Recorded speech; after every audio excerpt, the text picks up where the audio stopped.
ఇవి నాటు మొక్కజొన్న పప్పులండి. నాటు మొక్కజొన్నలు అమ్ముతున్నప్పుడు మనం కొన్ని తెచ్చుకుంటాం కదా, అవి తెచ్చుకొని బాగా మనం ఉడకబెట్టుకొని తింటుంటే పళ్ళకి గట్టిగా అనిపిస్తుంది, స్వీట్ కార్న్ కాకుండా.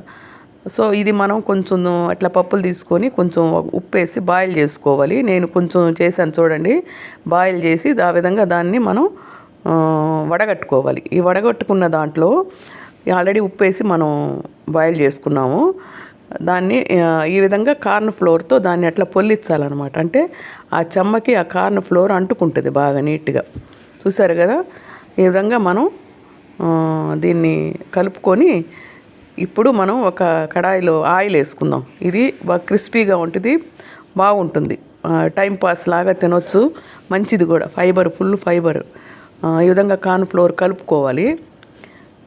చూసారు కదా, ఈ విధంగా ఒకదానికొకటి అంటుకోకుండా కార్న్ ఫ్లోర్ కలుపుకుంటాం. ఇప్పుడు కొంచెం కడాయిలో బాణలిలో నూనె పోసి బాగా కాగిన తర్వాత ఇవన్నీ వేసేసేయండి. ఇది ఆల్రెడీ మనం ఉడకపెట్టి కొంచెం ఉప్పు వేసి ఉడకపెట్టుకున్నాము. ఇప్పుడు దీన్ని మనం ఈ బాణలిలో వేసి లైట్ ఫ్లేమ్తో ఫ్రై చేస్తూ ఉండాలి. ఈ విధంగా ఫ్రై చేస్తూ ఉంటే అది కొంతసేపటికి ఇట్లా బొరుగుల్లాగా ఉబ్బుతాయి అన్నమాట. ఆ విత్తనాలు కొంచెం ఉబ్బినట్టుగా అయ్యి కొంచెం మనకి తినడానికి అనువుగా బాగుంటుంది, క్రిస్పీగా ఉంటుంది అనమాట.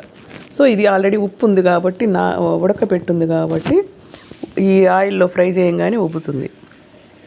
ఇప్పుడు మనం దానికి కొంచెం ఏంటంటే మిరప్పొడి, అంటే కారపొడి, కొంచెం పసుపు, కొంచెం ఉప్పు లైట్గా, ఎక్కువ అవసరం లేదు, అది వేసేసి మళ్ళీ ఇంకొకసారి ఫ్రై చేయండి. ఇది చాలా బాగుంటుంది. ఇది బయట తెచ్చుకునే దానికంటే కూడా మనం ఈ విధంగా చేసుకుంటే కూడా మంచి, మనకు ఆరోగ్యం కదా.